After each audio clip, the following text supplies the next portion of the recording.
It's a short while before lunch, but we will be getting to that shortly. I trust that following that session that just ended, you, ladies and gentlemen, are ready for takeoff. Distinguished ladies and gentlemen, one of the organizational distinctives of Africa50 is its capacity to think outside the box and push the frontiers of what is possible. Now, during our meeting here in Lomé today, you're about to meet a remarkable woman who defies gravity and pushes the boundaries of human exploration.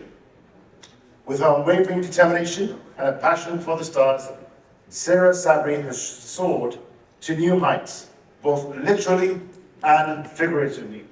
She trained in astrophysics and aerospace engineering, and in 2021 became the first African astronaut aboard an international space station. It really is my pleasure to welcome to this Africa50 fireside chat a pioneer astronaut with an indomitable spirit who is an inspiration to all of us. Ladies and gentlemen, please give a very, very warm welcome to Sara Sabry.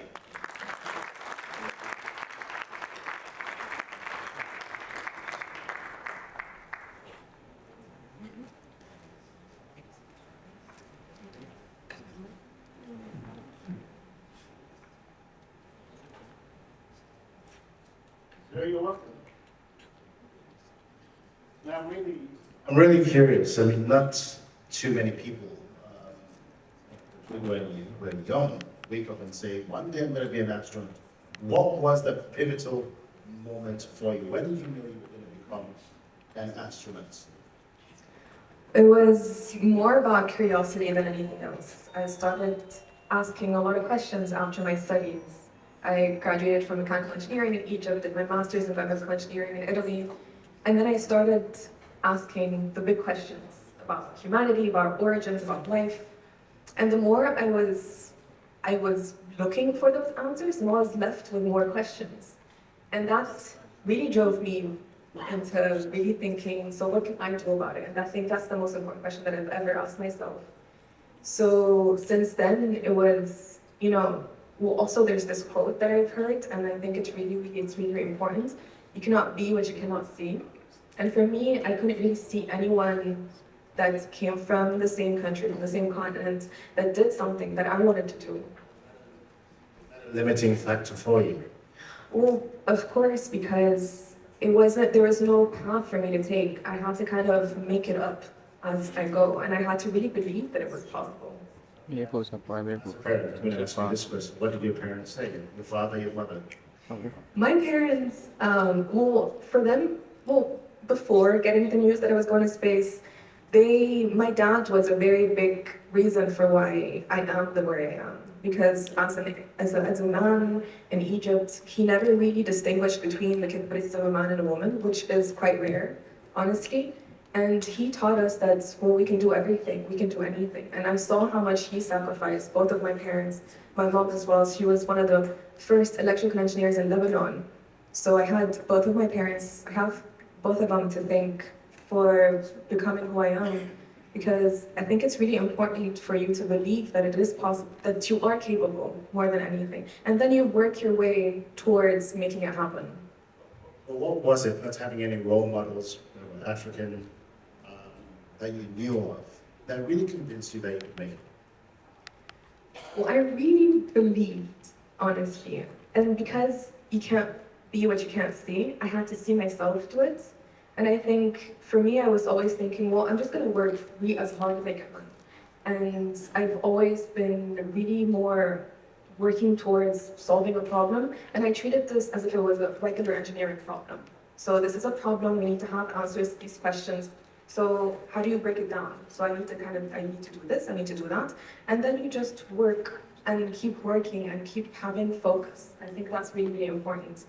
And above all, the most important part is seeing yourself. It's really believing. Because if you don't see yourself do the thing, it's going to be really hard to actually do it. So for me, what I used to do is before going to sleep every single night, I used to imagine myself sitting on top of in a capsule, on the chair, strapped in, on top of a rocket. I used to do it again and again and again and again. That would be the last thing I would see until it actually happened. So you imagined it and it became a reality. Yes. Thank you. And for those who may not really be conversant with what it takes to become an astronaut, but let me put that in perspective. There are only 632 people who have ever been to space, less than 700. And of the 700, only 80 are women. So you belong to a very exclusive, very rare.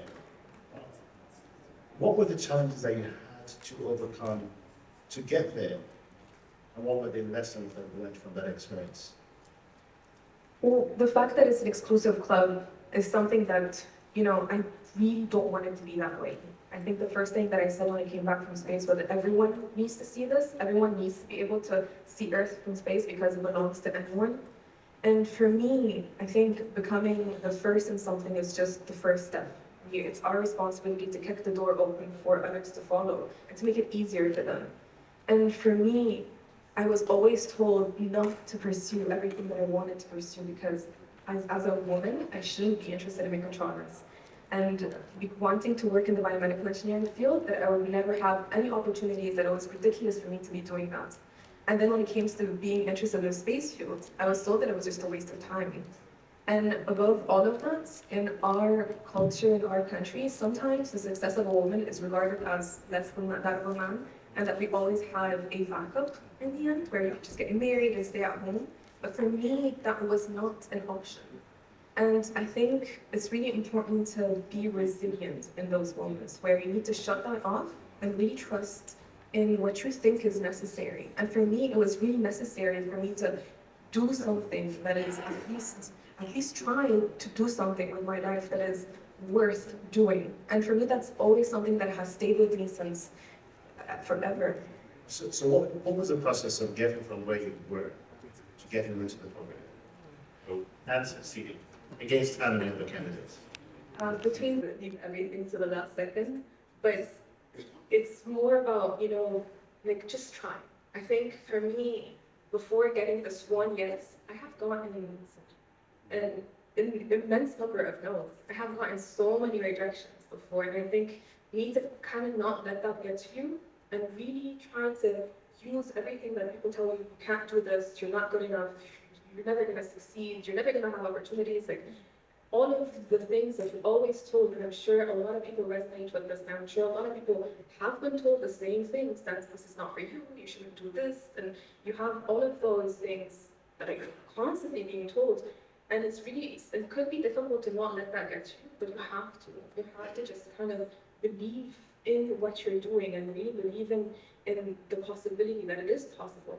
And no matter what, at least you tried. At least you have to put yourself out there and go outside your comfort zone and really take the risk. So believe in yourself and mental resilience. I'm sure those are principles that apply to every sphere of life, including business, and for those who are entrepreneurs in the room, also startups, whatever businesses that you're running. One quick question for you.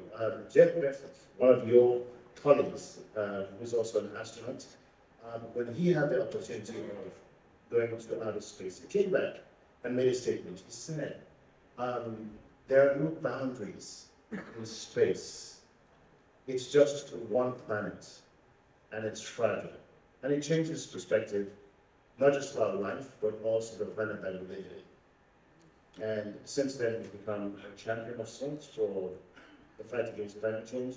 In what ways did your experience in outer space change your mindset and your perspective about life on this planet that we live in? This is one of my favorite things to talk about, honestly. And I was sent to space to analyze something called the overview effect, which is something that happens to your brain when you see Earth from space. And it is really a lot more profound than anyone is ever going to be. As an engineer, I'm trained to be skeptical, but I'm also trained to have an open mind. To always be, as a scientist, you have to be open to change your mind about things. So for me, it was about, well, yes, probably we haven't probably it's going to change something, and probably there is going to be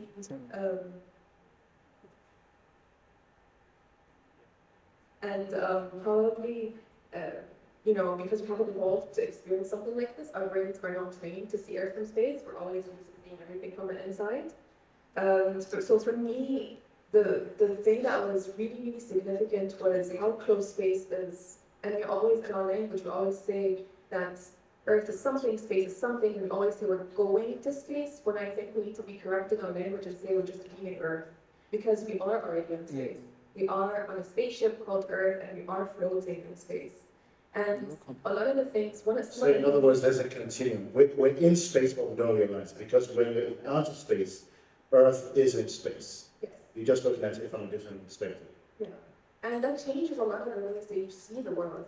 And for me, the scale of everything changed. When you go to space, you don't see lines on the map. There are no lines. And those lines all have created all of the disparities and all of the conflict that we have here on Earth. So you come back from space with this mindset that, well, it is our responsibility to protect it and to fix things.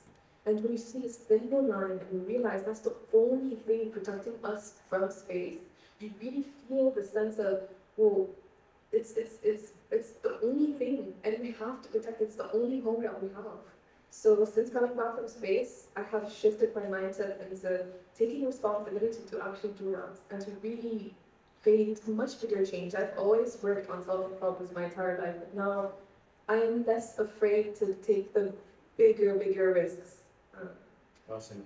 Now, to your mind, as an astrophysicist, as an engineer, scientist, in what ways can science and tech help Africa live from innovation? And what do you think the greatest advancements are that will have the greatest impact on the environment?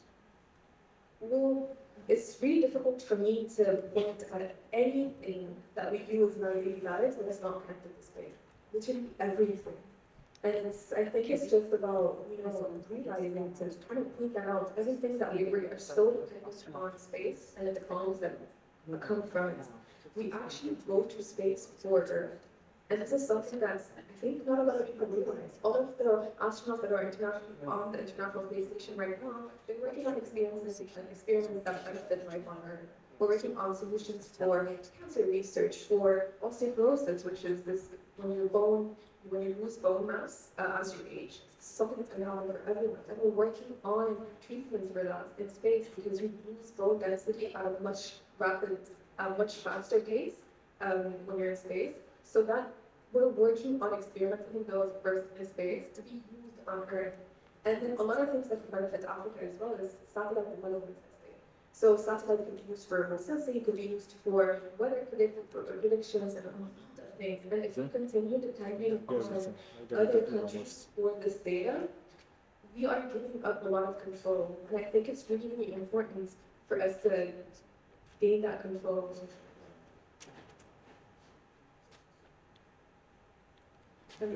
Yes, I think it's really, really important for us to have that power compared and with respect to the rest of the world, to have a seat at the table and to really be able to make those decisions about humanity's future as well. We are going back to the moon before the end of the century, and we're aiming to go to Mars. So how we can't have just the demographic of people that are on the moon and in space not look like the demographic of people on Earth. This just cannot be right. It's just not right. Well, with that projection about men and women going to the moon, where do you project that will be in terms of space exploration in the next 5 to 10 years? How different would it be in terms of the numbers and in terms of what will be happening in that space? And why is it important? Why is the space race important? There's a lot of reasons for that. So first is there's this philosophical side and there's the actual clinical side. So the philosophical side is that our universe is just so huge. And we as human beings are the fact that we ask questions, it is what makes the reality in front of us, around us reality, right? If we're not there to question it, if we're not there to ask those questions or look for its beauty, then it's not. Who tells us that if it's real or not? And the universe is so big that it's very, very highly likely that there is other life in space. So for me, would be really sad for humanity to not be multiplanetary, for humanity to not explore where it just came from. We are made of stardust. When you eat a plant, you are um, eating a plant that contains the energy that's coming from the sun. So you're eating things that are coming from space. So and we are made of that. And it's just about exploring our origins, our understanding of the world. And that could help us be able to save Earth. Because when we're studying what happened to Mars, let's say, why is it not livable right now? If we continue to study why it's become what it is, we can be able to solve life on Earth. And all of the technologies that we're using for that are directly applicable for Earth. How long were you in space for, and what were your responsibilities? I'm assuming it just wasn't a sightseeing trip. It was not a sightseeing trip, no. I was sent to space to analyze the Orbit effect. So and it was on a suborbital flight, so it was within a day. It was on a rocket called Blue Shepard. So it was named after Al Shepard, the first American astronaut. So it was the same exact trajectory that he did many years ago. So for me, because I was the most trained astronaut out of the crew, I was responsible for medical emergencies. I was seated the astronaut one seat, and next to the capsule, the hatch. So in case something were to happen, I was responsible for specific scenarios, and I was only one certified to actually those just in case scenarios. But thankfully, nothing was everything was okay. Now, there had been mishaps over the years of the many decades of exploratory space travel. Were there any concerns, inhibitions that you had, or fears just before taking off? What was that experience like, and what was the experience like for you from blast off to suddenly self-express? How long does that take? So two questions in one. Was there any fear, and then what was that experience like? For those of us who spend most of our time here on Terra Firma. Yes. Well, I'd like to kind of give you an experience. If you close your eyes right now and try to imagine yourself walking on a launch pad towards the rockets. And the rocket is there, the capsule hatch is open, and you see your seat and you're walking towards it. And the rocket is already alive, so you hear it. And you go to your seat and you sit down and you're doing your last hookups with mission control. You tend to start feeling this anxiety inside, right? You feel this feeling in your stomach, this ache, where, oh my God, I'm sitting on a rocket and I'm going to be launching in space. And well, you need to kind of be able to switch those feelings, to be able to really think clearly just in case anything happens. You need to be able to really be at ease and be at peace with whatever outcome comes. So part of my training was a lot of psychological training. I had to visualize myself in that scenario again and again and again, and replace whatever anxiety, whatever fear you're feeling with moments of peace. And my moment of peace was when I was volunteering in Madagascar in one of my chapters many years ago. We had turtle watches in the morning at 6 a.m. So I used to sit on the deck, watch the ocean, and we had to just spot turtles. We're surveying the turtles. And for me, that was the most peaceful time of my life. So you have to switch the moment of being at peace when you're actually on top of a controlled explosion, basically. And you signed your life away. You have to sign a bunch of papers, really making sure that you're aware that this is not without risk. And you know that. But those are the risks that you probably might not come back. Well, of course, there's always that risk. When you go to cross the street, that's a risk as well. And I think it's all about whether you think the risk is worth it or not. For me, the risk was very worth it because I had been working so hard for so long for that even if I knew that, I might not come back, it was worth it for me because you become a lot more at peace as well with death and at peace with a lot of things, at peace with yourself, at peace with everyone around you, with your work, with your purpose in life. And that honestly transformed me. I mean, it's really, I think something that's we need to all be okay with, because that is inevitable. And I think the best thing that we can do instead of fearing it is being at peace with it and living your life every single day with your sense of, am I fulfilling my purpose? Am I doing my best? Am I helping as many people as I can every single day? Am I really trying to make a difference? And if at least one or two of these has been checked, then you should feel at peace. If you should not fear what you're not in control of, you should always 100% work your maximum when you are in control, but never stress what you're not in control of. If you're sitting on a plane, there's nothing, I mean, it's scary to say that, but there's absolutely nothing that you can do to stop it from crashing. So it's just being at peace with that mindset of, well, I'm sitting here, why stress about something that I'm not in control of? And just enjoy and be at peace with everything. Great words of wisdom and certainly tremendous applications for life in general. Now, you started a startup, it's a tech startup, and you're also the chief business officer of another startup. My assumption, just from what you said, is that you've been able to transpose, take lessons from your experience as an astronaut and bring that into the world of business. That's my assumption. Yes, of course. My company in Colorado, what we do is we're trying to target the problem of inaccessibility in space.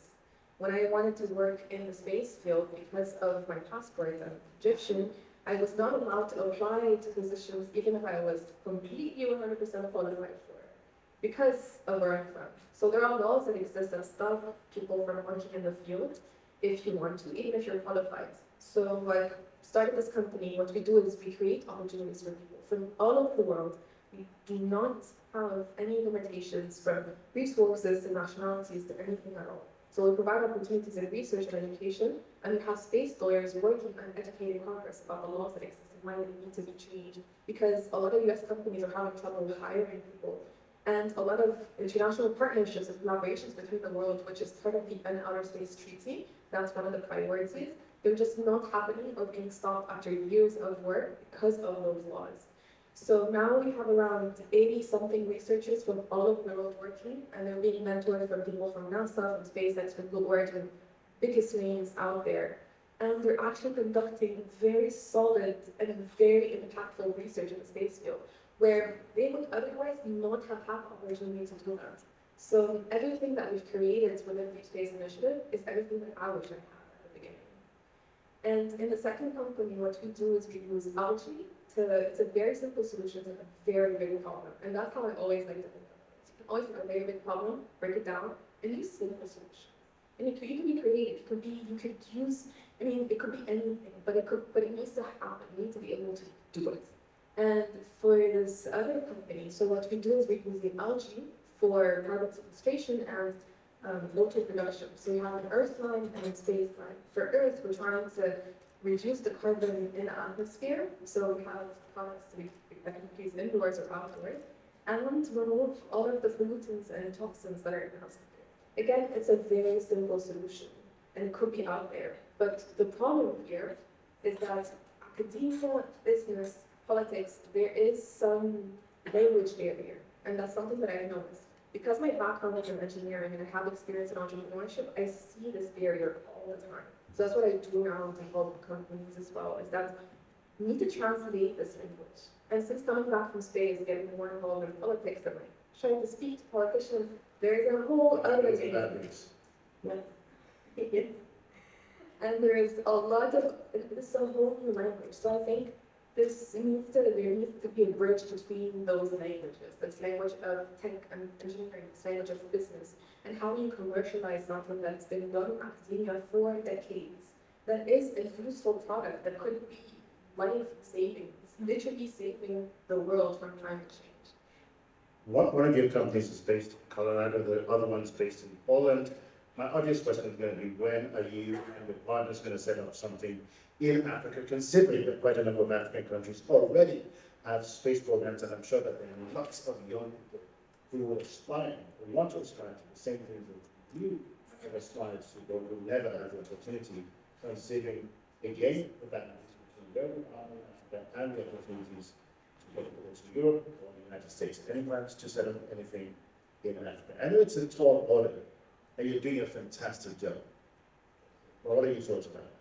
I would love to. I have a very, honestly, that's something that I'm really working very hard to make happen because I think it's really important for Africa to happen. And because I am African and I feel like also the sense of, the sense of, well, I need to help Africa. It's because it's where I'm from, it's my home, it's my blood. And I mean, doing that, everything that we do, so the company in Colorado, we have people from all over working. So they have the opportunity. So it being based in Colorado is not limiting, and that's what we're grateful for. So Africa50, you heard that here. There's an opportunity with Sarah. So I hope you're taking notes here. And I'm going to give you a few final words here. For the young audience, young adults who are aspiring, not necessarily to be an astronaut, although there are some who would be, but others also have other ambitions. And there are numerous challenges, lots of bottlenecks along the way. We have many young people who are frustrated or despondent and have lost hope. Given your experiences overcoming remarkable obstacles, what would your advice to them based on your experience? A few things. So if we want to achieve something that's was deemed impossible, we need to really believe that it is possible. We need to really see it happen. So I think there are three pillars here that I think I always like to mention is that yes, we need to work really hard. We can't just dream about something without working for it. But we need to not only work for it, but we need to also have focus. In our day and age now, there's a lot of short-term gratification. There's a lot of distractions. And I think having focus on the long-term effect rather than the short-term ones, that's really important. So you have to make a lot of sacrifices, a lot. And you need to have you have to trust your guts in understanding that they are going to be worth it. And three, which is the most important one, is seeing it happen. I think there's this very untapped power of visualization and manifestation that is just so powerful that we have as human beings that I think is maybe not talked about enough. You have to see it happen, and I think the more you do that, the more you see yourself in those positions, I think the more possible it's going to become. I remember a few days ago, I was sitting in the room where I grew up in Egypt, and I was thinking almost exactly 15 years ago, I was in that room, and I couldn't really see my future. I couldn't see myself in any of the positions that were available around me. And I was wondering, what is my future going to look like? I can't see it. I can't see anyone doing what I want to do. And for me, that kind of like switched in there, and I was like, oh yes, I'm going to see myself until it actually happens. And that, continuing to do that, continuing to just believe in yourself and believe in other people around you. The problem in Egypt and in a lot of countries as well is that we tend to have a lot more disbelief in ourselves, in our country, and our people that are of the same good, that live in the same place. We disbelieve in them. We always think that we're not going to be good enough. And that also should be changed. We need to believe in ourselves and believe in others around us. We need to have the sense of the pie does not have a specific amount of pieces. So if you take one, there's not less for others. And so I think it's like all of that, the mindset of, well, there's always more, and the more you try, the more there's going to be available. I think we need to be working with others. And the last thing is resilience. When it gets really hard, the only thing that's going to either tell you you're going to succeed or not is if you give up. I think when things get really hard, that's when you want to give up the most. And I saw this piece of advice a lot, especially PhD, because I'm now doing a PhD, is that when things get really hard, you can't quit. You quit when they're easy. Because then when you can quit, like, it's not a bad thing to just give up on something. You can, the idea for a startup could be just too early for the market, right? And that's not, dropping that is not giving up, but it's just making a smart decision. And similarly, for a PhD or for any other decision, do not quit when things are hard. Quit when things are calm, because that's when you're making the right decision. When things are hard, you have to stick with it. You have to keep going, because you've gotten this far. You have no idea how much further you need to actually make it. So I think that's the key here. Don't quit when things are hard, quit when things are easy. Ladies and gentlemen, please give Sara Sabry a warm round of applause. Truly a remarkable individual, truly innovative in wise words coming from someone as young as you are. Congratulations on all of your accomplishments. The fact of the matter is that Sara Sabry embodies really the hopes and the aspirations of many of us. As an astronaut, as a scientist, our hopes and our dreams really limit the dreams and the hopes that many of us have. The sky is not the limit, as Sara has found as she's explored space. Really, when you go beyond the sky, as many of us will in our journey called life, all it is a stepping stone into a greater journey for every single one of us. So for those of you who are entrepreneurs, investors, business people, the sky is not the limit. It is just a stepping stone into a greater beyond right here on terra firma. You have a purpose, your life counts, and you will make a difference. On that note, I'm going to invite Dr. Adishna and Alan to the platform to close this session. Please, I think we can do a whole Alan and Dr. Adishna as one panelist for Sara Sabry. It's a wonderful pleasure. Thank you so much. Great success.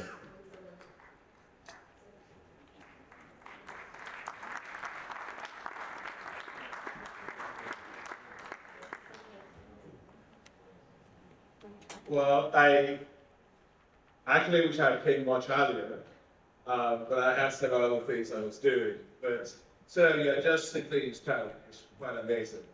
To have a young African scientist like you give us a hope that young people can actually be in space. It's quite incredible. I remember as a young kid, what was the astronaut that the Apollo. Yeah, Neil Armstrong. Yeah, actually I went to Purdue University in my school, so I claim that at least I have a little bit of affinity towards the space.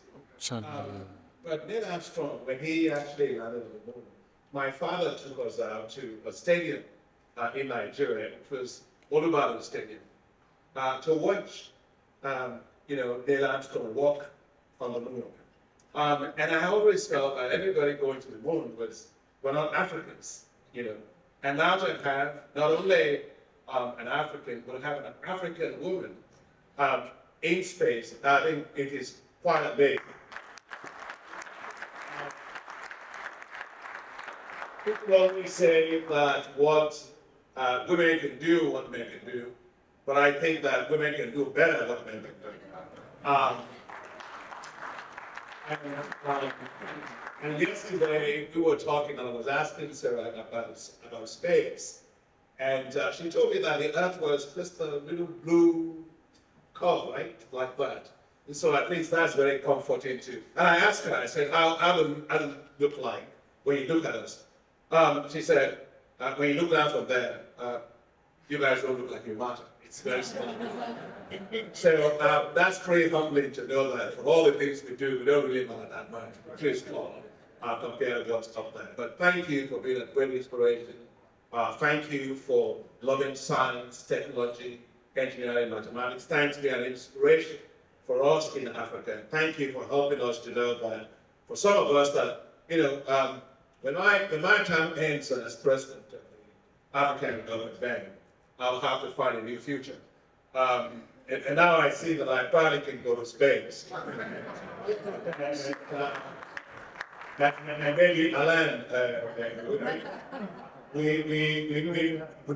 may start investing in infrastructure to get us there. And the board members are here looking good together. But please put your hands together.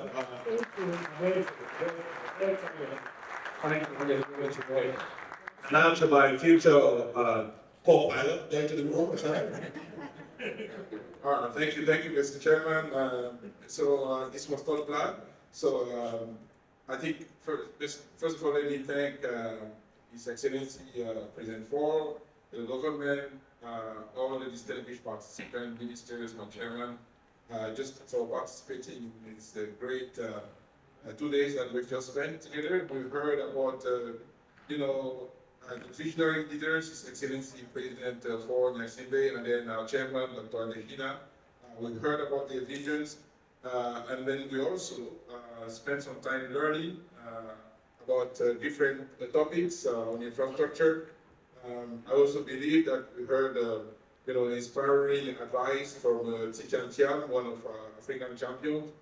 And we did a few additional things which are quite important, a number of signings, just to concretize the vision of our leaders. Again, President Ford and Chairman Adishida, they've presented the vision, but we're showing to them that we're starting implementation by the signing. One of the important signings was the acceleration fund, where we're mobilizing Asian investors' capital to turn it into African infrastructure. So a lot of excitement here. Now we need to make sure that we go ahead and implement at speed and at scale. That's what we want to do starting now. And I also want to thank Sara for your inspiring words. Quite amazing what you've done. And I was listening to you and I was saying, gosh, she's young and she has so much wisdom. And she took a lot of notes, I should say. I mean, I'm proud of learning. Whenever I'm able to learn, I learn with pride. So thank you very much for sharing your wisdom. And again, thank you, Mr. Chairman, for leading us. And thank you to my colleagues, the organization team, GPD, and their team that put this together, and the organization. So great stuff. Let's go and implement at speed and with scale. Yeah. Very yesterday, everybody on the dance floor and so on. And I was happy to actually have an opportunity to dance with her. And I realized that our steps were different from those on the earth. Kind of floated a little bit. So I had asked her yesterday how it was. She said, you float in the air. So I think we learned something, float dancing or something like that. So thank you very much. Thank you, everybody. Thank you, Victor Oladokun. We'll see you on the road. Thank you, Mr. President. Welcome to see everyone. We're just going to take a quick group photograph.